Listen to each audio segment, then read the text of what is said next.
Today's video is going to be all about new internet service, but before we even get to that, we're going to make some preparations. So we'll come in here, because the new modem is a modem, not a modem router. So a lot of the routing features that I'm currently using this for, which is the existing DSL modem, are going to have to be transferred to this. And some fool changed the password on this, forgot what the password was, and then forgot what the security questions were. And they didn't tell me what any of these things are either, so I can't get into it. So what we're going to do is we're going to do the wonderful thing. I'm going to unplug the existing, unplug that, and I'm going to factory default this,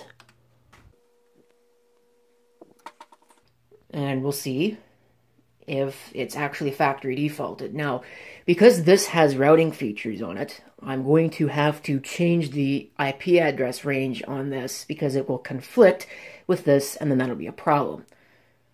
So we'll wait the probably about 5 minutes that this stupid thing is going to take to start up, and then we'll see where we go from there. Okay, this might not have been the best choice of computer to use because this thing is insanely slow.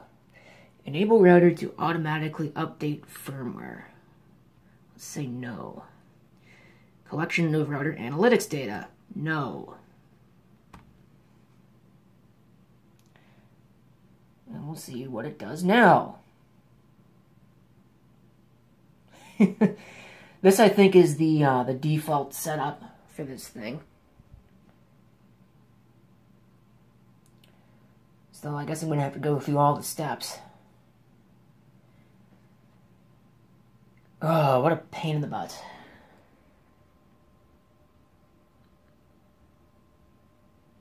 What if I don't care about that? Just give me to the freaking login page. Come on. Okay, so it looks like that is good at least. So I should be able to plug the WAN plug back in. The internet plug. This is what it calls it, which I think is kind of ridiculous. So let's see if this thing actually can manage to figure itself out.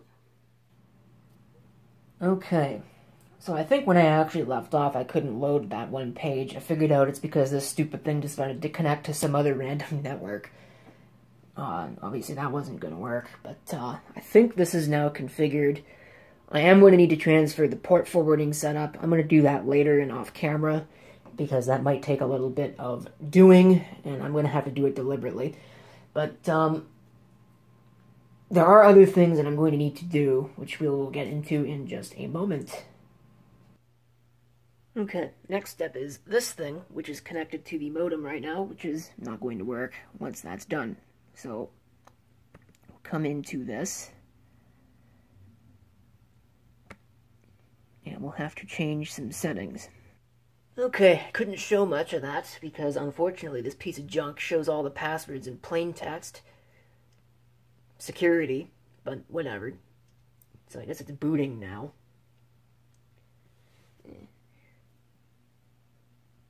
Please wait while we save your settings and reboot the device. We'll see if it'll actually work. Okay. So now that I've gone ahead and switched pretty much everything over, except for this one down here, which is not quite working properly, probably because the stupid net plan garbage that everybody seems to have decided is much better than the way that things should be done doesn't work as per the usual. I'll have to straighten that out later, but since everything is converted, I now have no need for this network interface, so I can go ahead and disable it. And that should be pretty much it for that.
course, is the DSL modem.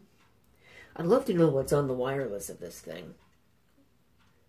I might have to look into that and see what's going on with that, because that's kind of crazy. There shouldn't be anything on that. The problem with this, I thought there were no vent holes on this. It looks like there are. I was pretty sure those were solid, but oh well, evidently I am wrong. Wrong on the internet. But what's going on with this is it keeps dropping the VDSL link, and when it does this, it will do this. It'll take a minute to bring it back up again, and then it'll work for like 30 seconds and drop the link again, and it does that in a loop. And I don't know why, if it's because this thing is just, because it's so old, it's 5 years old, it's about 3 generations out of date now. Maybe that's why. Maybe it's this phone cable, because this is not the most high quality telephone line I've ever seen in my life. Could also be this up here. I do not profess to understand what the point of this is. Like, this is probably the most hokey thing I've ever seen. It's supposed to be a splitter, even though there's 2 lines coming into the house for whatever reason. Well, that's not for whatever reason, but I don't know why we need this splitter here. There's only one thing plugged into it. I think it's kind of ridiculous that that splitter's there, but it is. You can see, I don't know. So the solution to that problem normally would be replace some of this hokey equipment, but in our case, the solution to that problem is to do this. This is the old coax hookup. That goes to the other side of the house, to all of the old cable TV lines, including some of which that were on this side of the house, so I'm not really sure why they decided to run the thing all the way over here. That was kind of ridiculous. But I don't think anybody's going to miss the cable TV lines, because we don't have cable TV and haven't had cable TV for years. So just take it off and bring it to this. This is the new cable modem for the new cable service. Exactly what speed it is supposed to be, I don't know off the top of my head. And the other thing I didn't realize is that like open? I think that's completely open. That's kind of interesting. I guess that's how it cools itself. But this is just a modem. No router features. Well, I guess it probably does have some routing features, but it doesn't have wireless, it doesn't have all the other fancy stuff. And it is in bridge mode, so all of the other stuff is disabled. It's just going straight into this box, which is the way that it should be. You know, I almost wonder if part of the issue is that this thing's got its own Wi-Fi, and that's messing around with this. I also wonder, because I think this is set to automatically determine what channel it's on, I wonder if maybe changing that and setting that so that it's actually on a channel would be a good idea. But I don't know. Come in here, there's the old cable splitter. The cable modem used to actually sit right here. Back when we had Rogers cable way back in the day. But obviously we don't have Rogers cable internet. We certainly don't have their cable TV anymore. So a lot of the old cable coax jacks were taken out. So I don't know. I'd love to get this wire down. This would probably be a pretty nice Ethernet cable. It's a nice long Ethernet cable, but somehow I think that might be a pain in the butt. So I want to have a little discussion right now just about the change and how I feel about it, and some of my concerns that I've got with this switch, because a lot of you will probably know that when I started YouTube, we had cable internet service through Rogers Communications, or Robbers Communications, as everybody rightfully calls them. It was a horrible service. Actually, I shouldn't say that, because it wasn't that bad when we first got it. It was our first broadband service, and it worked well back in the day.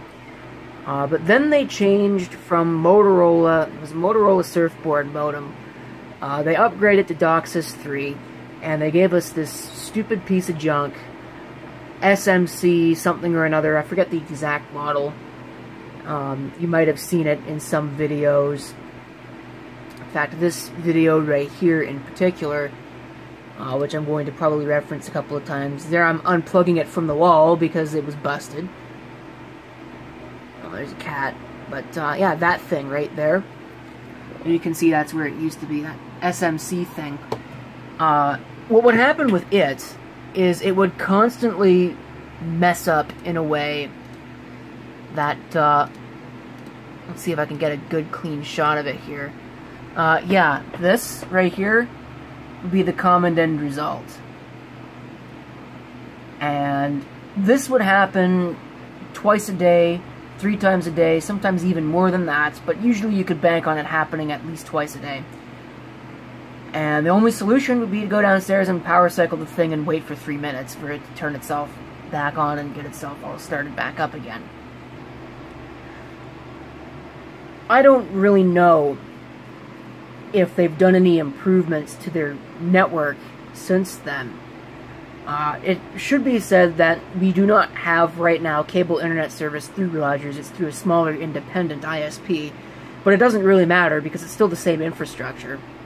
On one hand, that SMC piece of garbage modem router thing was barely DOCSIS 3.0 compatible. Like, barely DOCSIS 3.0 compatible. Which is probably why it was just so hilariously unreliable, because they were pushing it beyond what it was capable of. The new modem, which is manufactured by Hytron, is a lot more DOCSIS 3 compatible. It's got a lot more channels. You can... Basically, it's got a lot more upstream and downstream channels, so it should work a little better. However, that Hytron is a Hytron CDA3, and those are based on the Intel Puma 6 chipset, which I have heard is a gigantic steaming pile of crap. So far, it seems to be okay. I haven't really noticed any of the issues that they were talking about. On the other hand, it hasn't even been a day yet, so I would expect that that problem is not going to show up until, you know, at least a week later, maybe a month later, maybe even longer than that. I guess time will tell about that particular facet of the reliability. The other thing that I kind of liked about the DSL service versus cable is that it stays up during a power outage. So you saw down there I had it all plugged into a UPS, and it would all stay up. Now, I am going to have to take the cable modem and plug it into the proper plug because I was a dork and I didn't realize that only one of the little pigtails off the back of that UPS was... I should have realized that only one of them was battery backed, but I didn't. I just looked at it and was like, oh, this looks like it's in the battery backup section, so I just plugged it in there. Oops. So I'm going to have to fix that, but I'm not sure if the cable is going to stay up, because back in the day it sure didn't. And from what I've heard, even today it still doesn't for people who have Rogers internet service, which is kind of, you know, absolutely ridiculous. It's 2021, like, come on, let's get a move on here. But I guess time will tell. It doesn't matter as much anymore, because power outages are not nearly as frequent as they used to be. I can't remember the last time we had a power outage that lasted longer than 5 seconds. You know, it wasn't an auto recloser going off or anything like that. It's been a long time. But even still, it was kind of nice to have the thing stay up during a power outage. So I guess we'll have to see if that is a thing with the new service. I guess my biggest issue, really, is that it forces me once again to have to trust the Rogers cable infrastructure to not be garbage. And I don't know if I've got that in me. Because it just... I mean, look at that. It's a regular experience from back in the day. I guess just quickly to wrap this up, there were 2 devices, well, there were 3 if you count the device I was using to check what was on the old network. two devices. One of my iPhones was connected to it for some reason, so I took that off. And I believe that the Fire Stick television thing downstairs is also connected to it, which is something that I should fix. But I had a quick look at it earlier, and I cannot for the life of me figure out how you do anything with that stupid piece of crap. One of the worst inventions ever. I'm sure that's going to get a whole bunch of people up in arms. The Amazon Fire TV lovers. Oh my god, I hate that thing. It's so unreliable. And so picky about network. It is the reason why we are in this mess to start with. Because it's got so many issues staying connected to networks that it's kind of ridiculous, actually. Like, how can you design something that performs so poorly at streaming something when the device is supposed to be streaming stuff? I don't get it. Alright, let's try and wrap this video up. So, this speed test that I did here in this video earlier, speed test of the new internet, it's invalid for a couple of reasons. Number one is I forgot that my network up here is bandwidth limited during the day to prevent like a YouTube upload session, for example, from saturating the network and bringing it down for everybody else. You know, I don't need all the bandwidth up here. So I had to correct that, which I did. And the other problem is the QoS on the Netgear router that I turned on apparently does not actually work really at all. And it also was slowing down the network speed. So I dealt with all of that, and this is the end result, which I think is quite a significant improvement.